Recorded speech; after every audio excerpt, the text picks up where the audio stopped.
Our text for today is going to be Romans 15, verses 22 to 29. But just for the sake of getting a little bit more context, I'll start reading in verse 18. So Romans 15, starting in verse 18.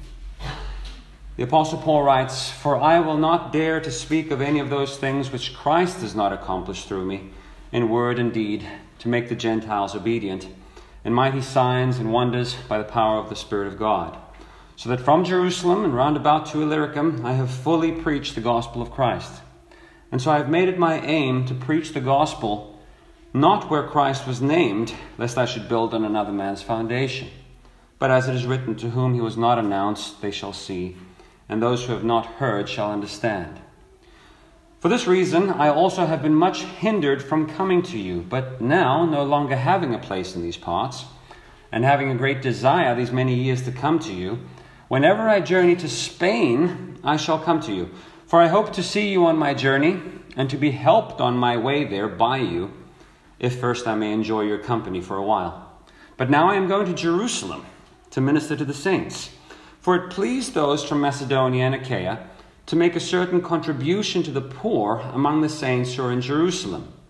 It pleased them indeed, and they are their debtors, for if the Gentiles have been partakers of their spiritual things, their duty is also to minister to them in material things. Therefore, when I have performed this and have sealed to them this fruit, I shall go by way of you to Spain. But I know that when I come to you, I shall come in the fullness of the blessing of the gospel of Christ." Amen. So we are closing up the letter to the Romans. Should be done in a few weeks. And Paul is here giving us his travel plans, ministry plans, letting them know what he's doing. He's done with all his heavy, deep theology, one chapter after the other, and now he's just putting a bow on it. The Apostle Paul is most likely in Corinth when he's writing this letter to the Romans, and he's planning on going to Spain. And so the simple point of today's lesson is that he's saying, all right, well, I'm planning on going to Spain, and so I'm going to go through you. I'll come to Rome and visit with you for a while, and then I'm going to head on over to Spain. Why does he want to go to Spain? Well, he told us what his aim is in where was it? We looked at this last week, verse 20. His aim is to preach where Christ is not named. And so what does that mean, where Christ is not named? Well, if you don't name someone, it's because they don't know the name. They don't know, they've never heard of Christ. And so it's his plan to go to Spain because they've never heard of Jesus there. There's no existing church in Spain. There's no gospel ministry at this time. And so that's his plan. One thing that we didn't really touch upon, but let me just ask this question, because there are people who will ask this question. Did he really need to go there? Do you need to go where Christ is not known? For those of us here will probably say, well, what kind of dumb question is that? However, there are many who will say, well, if a person has never heard of Christ, obviously, he cannot be held accountable for not believing in Christ. God can't hold someone accountable for believing in Jesus when this person has never heard of Jesus. I mean, that would be absurd. And so there are many people who suggest that if someone has never heard of Christ, they are automatically saved, because it's unfair otherwise. Because of their ignorance. They're ignorant, and therefore God saves them because of that.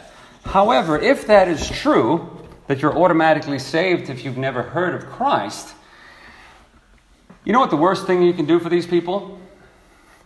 Tell them about Christ. Because now they are accountable. Imagine someone who's never heard, and he's on his way to heaven because of his ignorance. He's on his way to heaven. It's a lock. He's in because of his ignorance. And then you show up and you tell him the gospel. Now he's got decisions to make. All right, now he's got to see, what are we doing with our lives? And so now he may not believe. Now that he's heard about Jesus, he may not believe in Jesus and now go to hell. He was fine the way that he was, And here came along someone, gave him the gospel, and now he's ending up in hell because he rejected it. If that were true, if it's true that people who've never heard of Christ are automatically saved, why did Jesus say, go into all the world and preach the gospel? Just leave them alone. They're fine the way that they are. We don't want to risk them not being saved. And yet he says, go into all the world. And Paul's saying, yeah, that's what I'm doing. I'm going where people have not heard to tell them about Christ. So that's not going to work. There are others who say, those who have never heard, no, they're not automatically saved. It's not that everyone is saved. There's many evil people in the world. They can't just everyone saved because of their ignorance. However, they can be saved. They're just good people. They're just good enough people. The problem is where do you start defining what good is? Where do you draw the line? Like, if you ask a person, are you a good person? Well, it depends on what are we comparing you to. You can always find people who are worse than you and say, well, I'm pretty good because look at that guy. But I'm sure I can find people who are better than you and say, well, you're not that good compared to that guy. Usually what people do is they say, well, I'm not perfect, but, I'm pretty good. And they draw the line somewhere just under themselves. Like, I'm in, but, there's people who get much worse than me. So what's the standard? Because Romans 3 says there is no one good, and there is no one righteous. There is no one who does good. And in case you're wondering, maybe I'm the exception, he says, no, not one. So what's the standard? Well, the standard is God's righteousness and God's law and God's holiness. And no wonder God says that there's no one good and no one righteous, because we can't meet that. So being good, whatever that is, isn't going to save anyone. Romans 3, we read that a while back, that by the works of the law, no flesh shall be justified. So we've all broken God's law, so that's not going to work. So these people who have never heard of Christ, some people will say, well, if they're just sincere in their religion, they have a God and they try to worship him the best that they can, isn't that good enough? That's all they know. This is what they've been taught. They haven't heard of Christ. They've been taught about some other religion, some other God, and they're trying to do it the best that they can. Is that good? Isn't that good enough? Well, in Romans 1, we read that the reason that people worship other gods, idols, is because they have refused to bow to the true Creator God. They know he's there, but because they don't want to be accountable to him, they make up their own gods. And so, to answer the question, if they sincerely worship another god, is that good enough? Well, worshiping another god is idolatry. So, no, idolatry is not good enough. Idolatry is not good enough to save you. All people have rejected the general revelation of God that he has given in creation. All people know that they have done evil, even if they've never opened a Bible in their lives. Everyone knows that they've done things that they shouldn't have done. Everyone knows that. And so, look, Jesus did not come into a world that was innocent. Jesus did not come into a world that just, they were just good people. They just needed a little bit of a nudge. No, he enters into a world that has already rejected God the Father, has already rejected his revelation, and are in desperate need. And the reason that Jesus says, go into all the world and preach the gospel, the reason that Paul says, my aim is to go and preach the gospel to those where Christ is not named, is because their only hope is Christ. And there is no salvation outside of Christ.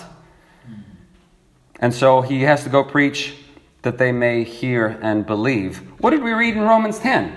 Whoever calls upon the name of the Lord shall be saved. Well, how shall they call upon him of whom they have not believed? How shall they believe on him of whom they have not heard? And he's not saying, well, they're fine the way that they are. No, How shall they hear unless they have a preacher? Someone preaches the gospel to them. He's not saying, well, everyone is fine. He's saying, no, everyone needs to hear it because this is their only hope. So Paul, that's what he's doing. That's his job. He's done it from Jerusalem to Illyricum, it says, and now he's planning on going to Spain. So let's get to our text.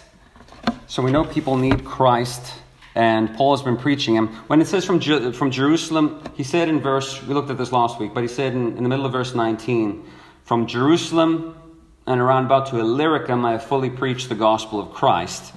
Or I have fulfilled the preaching of the gospel of Christ. It's probably a better translation. So we're talking Middle East, Syria, modern-day Turkey, Greece, because he's been Macedonia and Achaia, and all the way Illyricum is up towards Albania. And says, I've fulfilled the preaching of the gospel. And we talked about this. What do you mean you fulfilled the preaching of the gospel there? You're done? And yeah, he's basically saying he's done. Because what Paul did, he would preach the gospel, people would believe, he would start a church, he would set it up, and he wouldn't just leave it. He wouldn't be like, all right, we're done with that, let's keep on going. He would write letters, he would visit them, he would send associates to make sure that he could build it up and make sure it's strengthened. But once he's done that, he's going further. Just keep on going as far as we can get to unreached areas. And so he's planning on going to Spain. We know there's no church in Spain at this point. That's why he wants to go there. But there probably wasn't even a Jewish community there, apparently. And I only say that because you know that whenever he would go somewhere, the first place that he would go to is there a synagogue here. Why? Well, because we have some foundation here. They have the scriptures. They're waiting for the Messiah, so I can go and tell them that the Messiah has come. It's Jesus Christ. And from there he would move on to the rest of the Gentiles. If he went to a place where there was no synagogue or no Jewish community, it was just like, all right, starting from scratch. God created the world, and everyone sinned, and so you have no foundation to start with when you're dealing with absolute pagans who've never heard of anything. All right, and so I read that there's no reference to any Jewish community even in Spain until the 3rd century AD. And so there's just total paganism there. And so he's heading over to Spain. So if you think of the map, you all know the map. I'm trying to think of it. Greece, that's where Paul is in Corinth. Italy, Rome, that's where he's riding to. And he wants to go to Spain. So he says, I'm going to come by through you.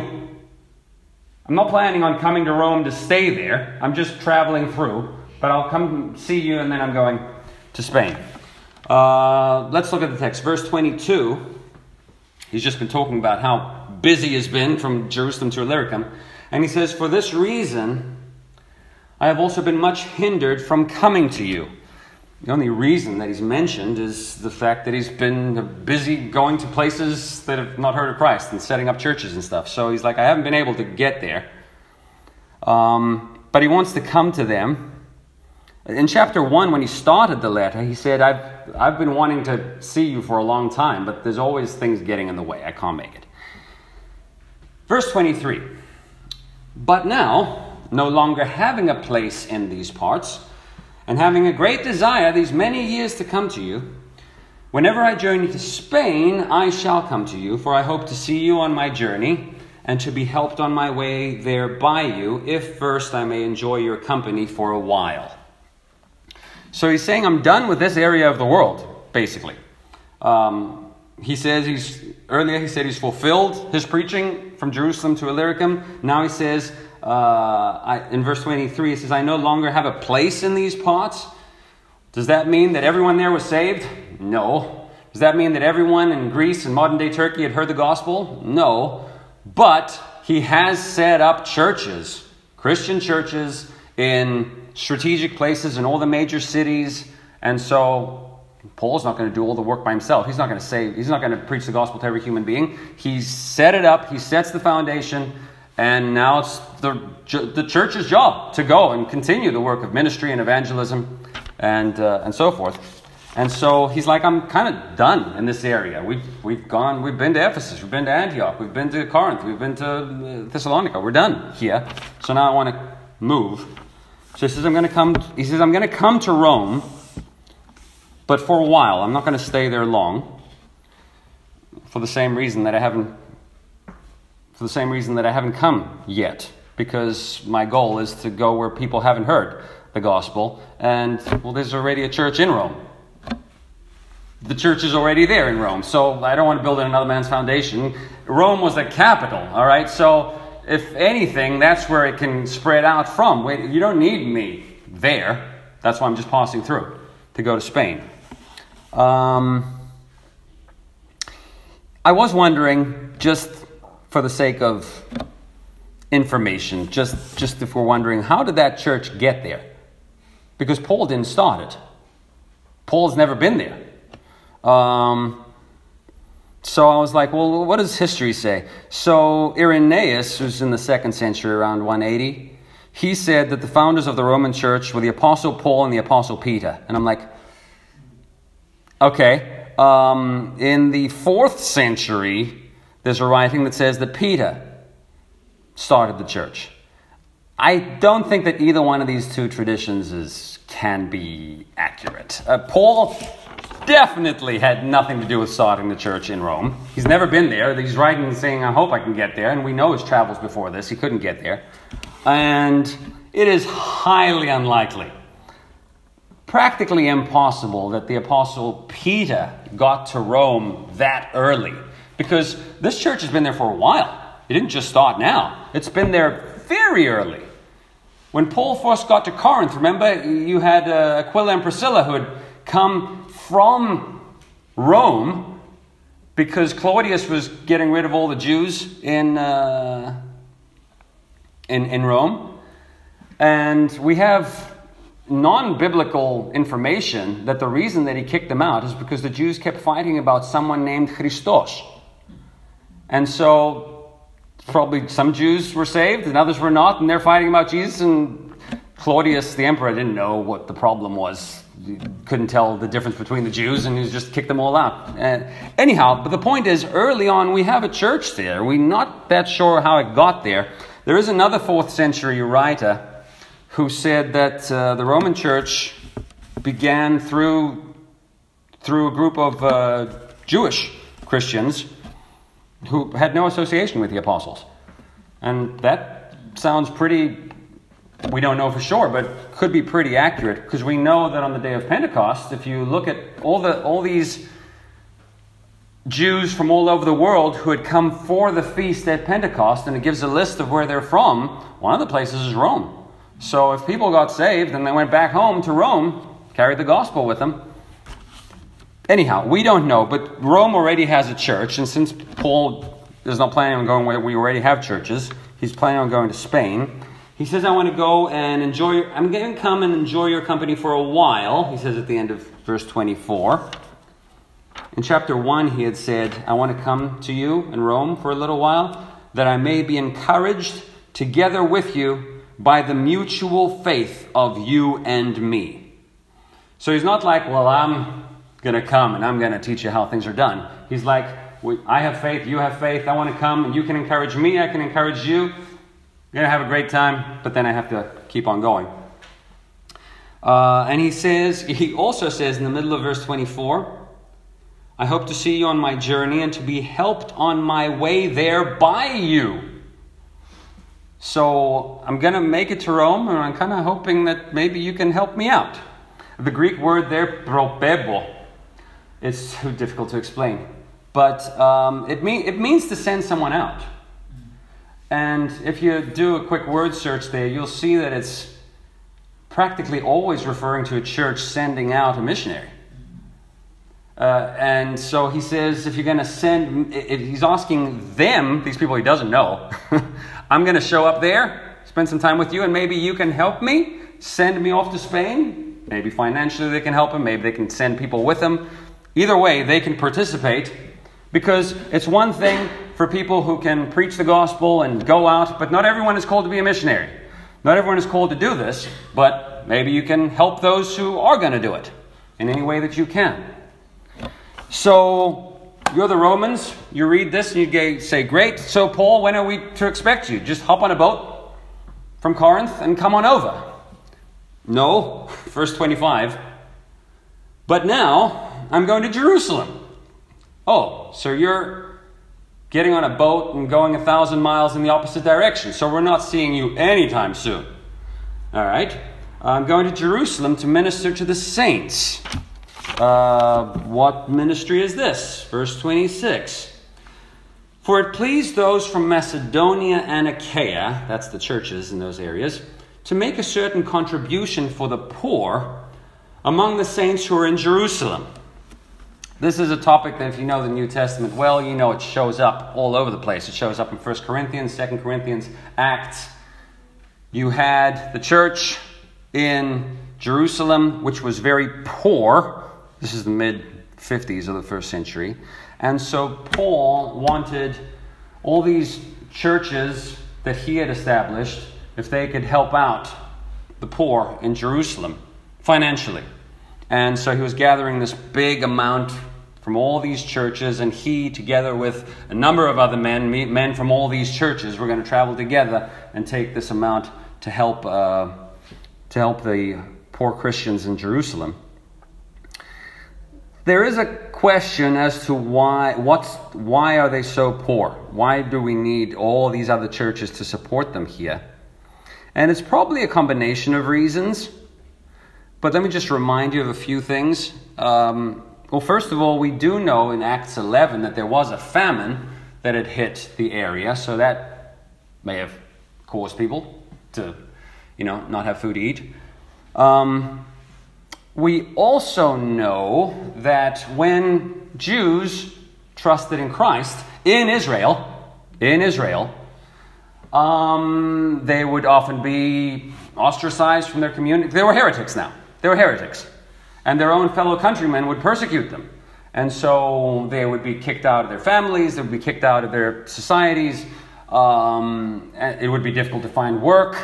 And so it could be very difficult for Christians living in Jerusalem. Another possibility, let me just throw this out. Another possibility is, if you remember in the beginning of Acts, when the church began in Jerusalem, what did they do economically? They all kind of sold what they had, threw it all together in the same pile, and distributed accordingly. I don't know what's going on a few years later, but that doesn't seem to have worked. We don't find Paul telling his churches to ever do anything like that. Paul tells his churches, work. Everyone can have his job. Everyone can have his business. Everyone can have his money. And if someone in church has need, you help him. So the theology behind both of the systems is the same. We want people in church to be taken care of. But it was done in a different way. And now all these churches are having to support that church. I could get political on this, but I won't. So, that's why he's going. He's sending this. He wants to go. He wants to go over to Jerusalem with this money, with the support. Another reason that he may want to do this, it's not mentioned in the text here, but we kind of see this in some of the other places, 2 Corinthians, where he's talking about this.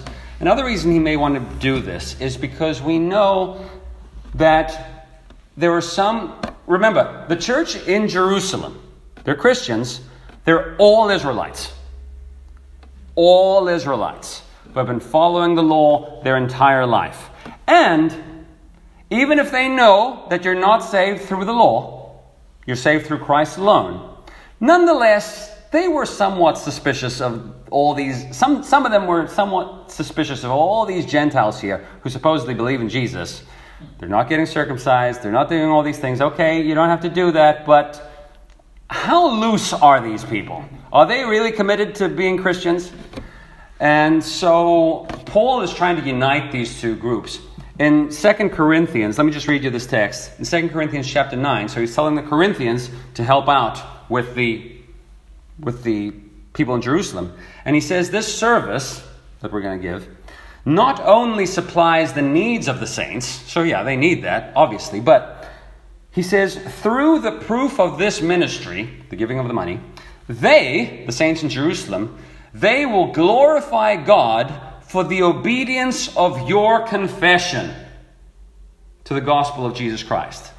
So they will see that you are obedient to the gospel of Jesus Christ. They're going to be, oh, okay, no, these people, they're giving their money for us. These people care about us, about Jews.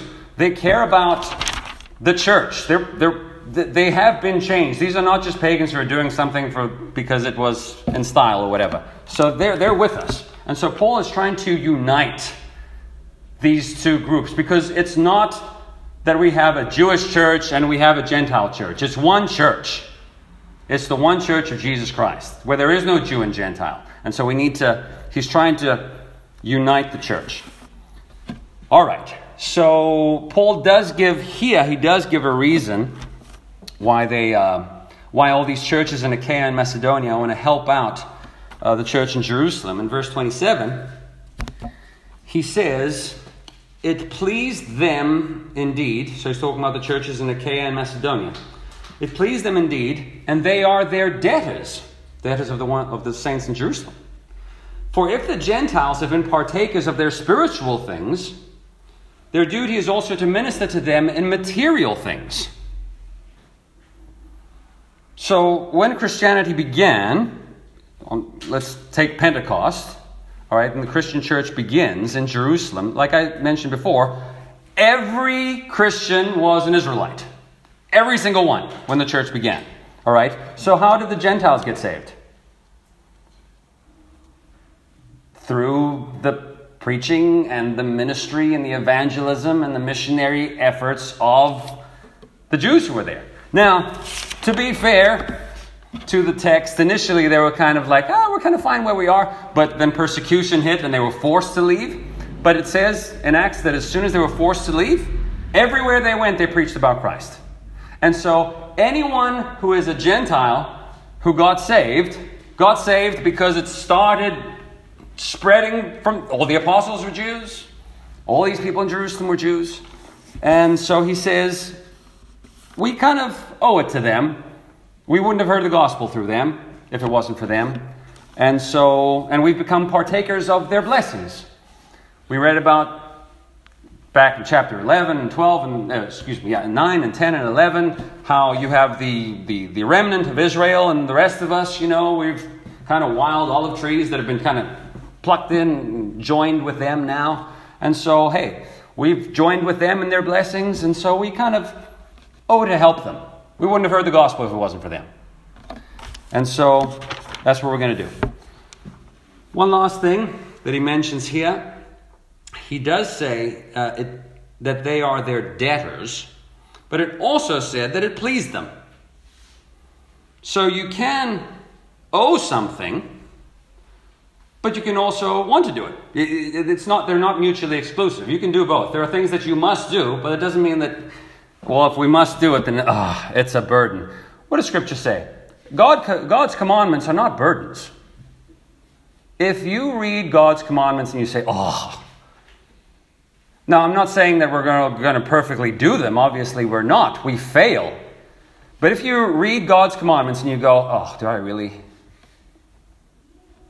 There's a problem there with your heart, not God's commandments. He's not asking you to do anything evil. He's asking you to do good. And so they're like, this is something that's good, we should do. We owe it to them, and they want to do it. And so Paul says, all right, so I'm going to Jerusalem first, and then I am giving the gift to them, and then I'm coming to you. Let's close off verse 28. He says, therefore, when I have performed this and have sealed to them this fruit, I shall go by way of you to Spain. So yes, I do plan on coming to Rome, but I am taking a long detour first. Verse 29, but I know that when I come to you, I shall come in the fullness of the blessing of the gospel of Christ. And so he's confident, I'll get there. And he does. Not the way that he expected, but he does. He gets there and he says, it'll be great when I get there. Just give me a little bit of time. And so that's his quick message here, that I will see you, but not quite yet. Because it is his job to go preach the gospel where Christ is not named. And so I got to come through you. So let us continue to follow Paul's example. Paul is not our standard of righteousness. Christ is. But remember, Paul said, hey, imitate me as I imitate Christ. And when we see Christ working in Paul, we should do what he does. Let us try and share the gospel with the world.